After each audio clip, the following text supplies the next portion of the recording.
We know a lot of you have opinions on this one, so we posted a poll to Twitter today asking parents if they think spanking is okay. More than 100 of you voted. 80% said they did think it was okay to spank, while 20% said no. How you feeling this morning? I'm good. I just looked over at you and realized you're wearing a nice suit, and I realized I hadn't even looked at you.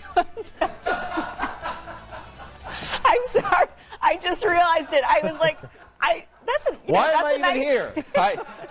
You go ahead. Take it away. Toss to Chuck. Good morning, everyone. Tonight at 7, the election is long gone, but the results become official today. A limousine at the center of a deadly crash in New York wasn't even supposed to be on the road. While this next story has an ending a lot of us can relate to, the Hubble Space Telescope has been on the fritz and entered a safe mode 2 weeks ago. Well, guess what? It's working now, and it turns out all it needed was to be turned off. Of course. And turned back on again. Classic. The Hubble was launched nearly 30 years ago. You know, my experience is I'll have a problem with my computer. Can't fix it. IT comes over, and as long as they're standing next to me, then it starts working again. Just like you guys, I spend all day, every day scrolling through social media. The goal is that at 7 o'clock, when you turn on our new newscast, you not only get the headlines, but you also get a little more context. Catch Naomi weeknights at 7. Back into the chill, and that's when I go back into Naomi's I Don't Like You book. I like you, I just don't like when you talk. We are following breaking news out of North Korea, where that country is once again testing its missiles. Some other big stories locally tonight. Twins third baseman Miguel Sano will not face charges after he hit a police officer with his truck in the Dominican Republic. It happened early Sunday morning. Exhibit A is the former Archbishop of St. Paul in Minneapolis. Joined by survivors today in California, they're now asking for an end to the secrecy within the church. Good morning. Welcome back to Sunrise. It's 9 o'clock on your Sunday morning. Naomi Pescovitz here with Kelly Green. And weather has really been the big story this weekend. That in addition to racing, of course. But we've got more weather to talk about today, along with poll day coming up. You know, even though it's a bummer it was stolen, at least we're all kind of talking about the need to go get checked. You know, there's a little bit of silver lining in this story. Absolutely. And it does serve as a great headline, the stolen colon. So we hope whoever has it realizes that's what it is, and you maybe Bring don't it need back. it. Taking a look now at the top business stories today. Amazon is looking to hire more than 450 people on the spot as they get ready to open their doors in the new center in Brooklyn Park. Gotta wonder what they'll think of all those Target runs that we get sucked into over and over again. I got a feeling they're going to love it there. I think so. Of all the titles I'm proud to hold, the most important to me is that of crazy aunt, because yes, I have nieces and nephews who I'm totally obsessed with. And at the end of the day, family is what matters most to me. Oh, this is amazing. And there were concerns that he might not survive, but he did. And days later, their little boy was born. We met this new family today who tells us the last week has changed their perspective on just about everything. Little Lennon Getty doesn't have a care in the world, despite his eventful entrance just days ago. It could not have been more dramatic. Nothing's been subtle about this guy so far. Baby Lennon has no idea that his father, Andrew, almost died days before his birth, and that his mother is the hero. I don't think Andrew would be here today if it wasn't for the actions of Ashley. At 5 o'clock in the morning and at 39 weeks pregnant, Ashley heard Andrew gasping for air in his sleep. She called 911 and the dispatcher walked her through CPR until the ambulance arrived. Absolutely, the number one most important thing is she recognized that there was a problem and called for help. Andrew had gone into cardiac arrest, and once at United Hospital, he was placed in an induced coma to minimize the chance of brain damage. I didn't want to have to think for 1 second about having to do any of this without him. I kept telling him the whole time he was asleep or in his coma that I was not going to have this baby until he woke up. And the next day, he did. Libby grabbed him and said, "Andrew, do you know you're having a baby?" And he went, and she was like, "Do you want to be there to be a part of your baby's life?" And he shook his head yes. The next day, Ashley was induced. And the next day, Lennon was born. Andrew wheeled over from the ICU so the two could lay side by side. They brought Andrew down to labor and delivery on his very own hospital bed and just parked it right next to mine. And he got to be there throughout all of labor and delivery. Ashley was moved to another room while Lennon was delivered via C-section. But Andrew was watching it all on FaceTime and was the first person to hold their son. He had my phone as they're coming through the door, so that was pretty cool. And then I was already standing there with my shirt off waiting for him. With all your electrodes. With all my electrodes still hanging off of me. After starting their lives together as a family here at the hospital and spending their first week here, the Gettys are certainly ready for their next step, going home. I think we're both a little nervous to go home because it's going to be so much different than when we left. But no, we're very anxious to get home and to be able to cuddle. These beds aren't very big. He's coming home, and that's really the only thing that matters. Lennon, by the way, is the Gettys' first child, and he was born perfectly healthy. His middle name is his dad's name, Andrew. Doctors hope Andrew will be released from the hospital in the next few days, and finally, they'll all get to go home together. Meantime, as the 2018 Farm Bill makes its way through Congress, some Minnesota farmers are eyeing a measure that would legalize hemp. Often called marijuana's kissing cousin, the plant won't get you high, but right now it's still a controlled substance, only grown legally in the U.S. through experimental research. We looked into what federal legalization would mean for hemp growers here at home. At a hemp field off the interstate in Woodbury, an ancient plant is in bloom once again. This is our third growing year. We were the first growers in the state of Minnesota. Growing hemp without a special permit is illegal.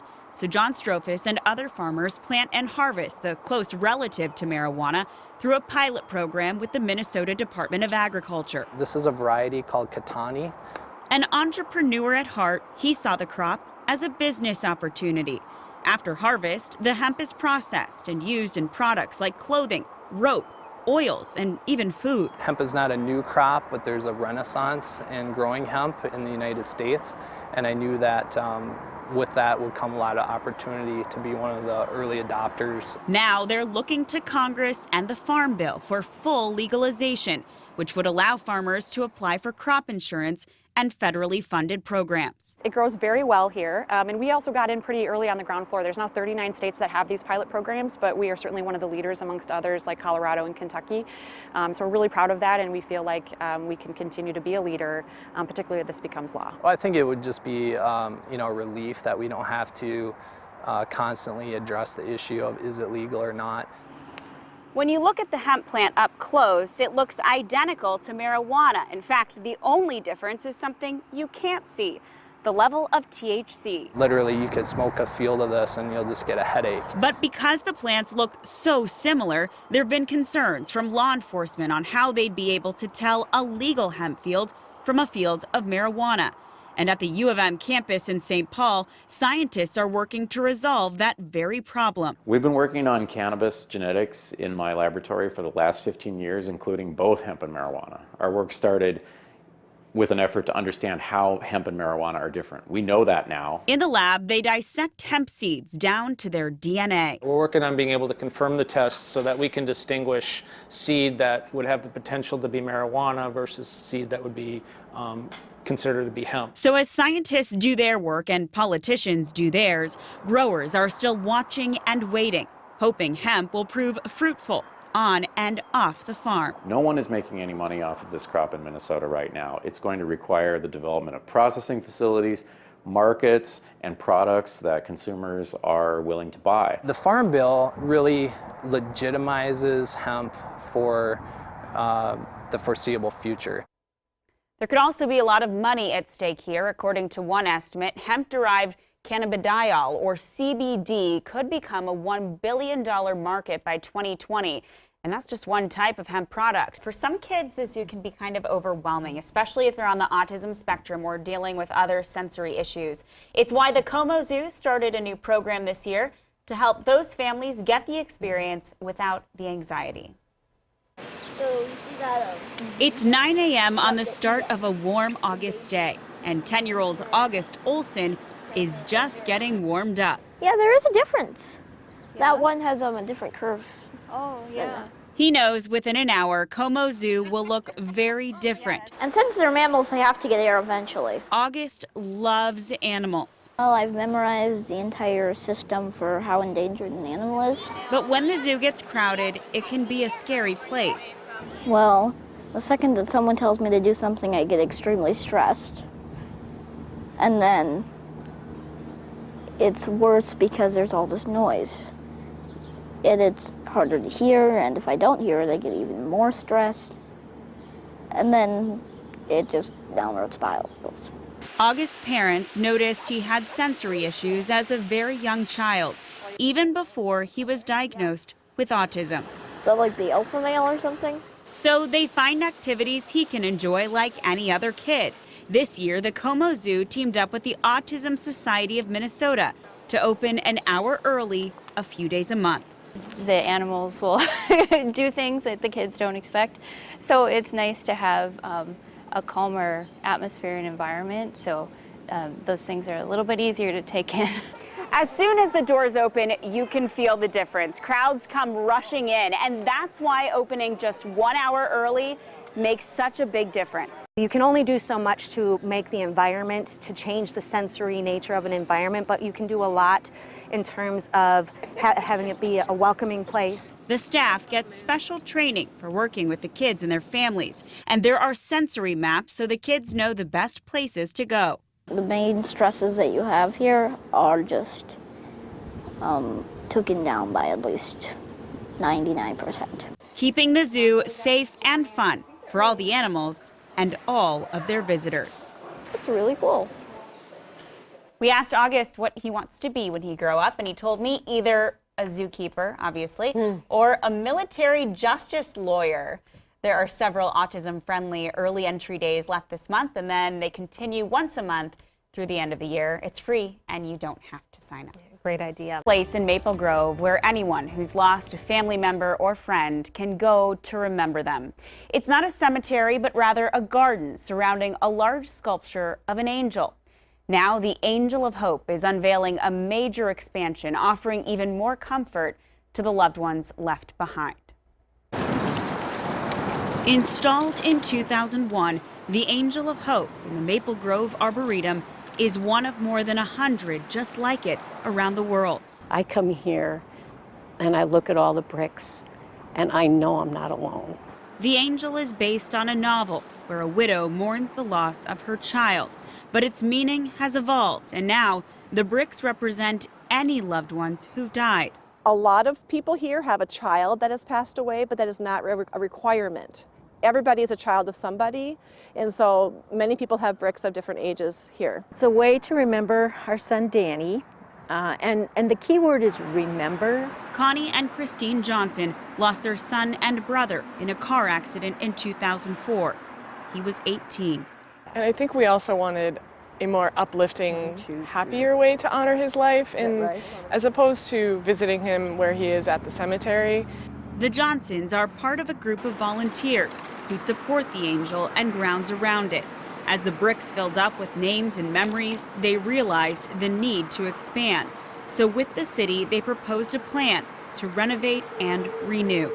It was definitely needed. I mean, it's a bittersweet that we even needed it, because we look at all those bricks and each one represents a life and a family that was affected by the same thing we were affected by. Everything in this space, except for the Angel itself, has been reimagined.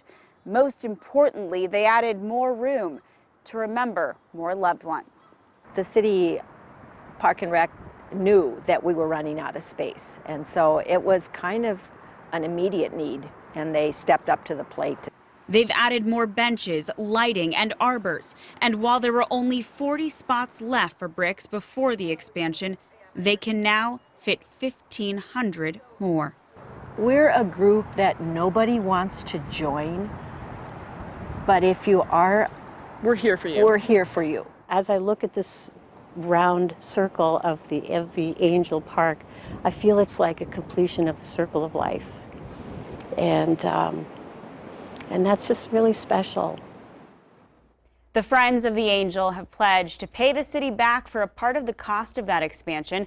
They're raising money through donations and sponsorships and will officially rededicate the park tomorrow at their annual Walk to Remember.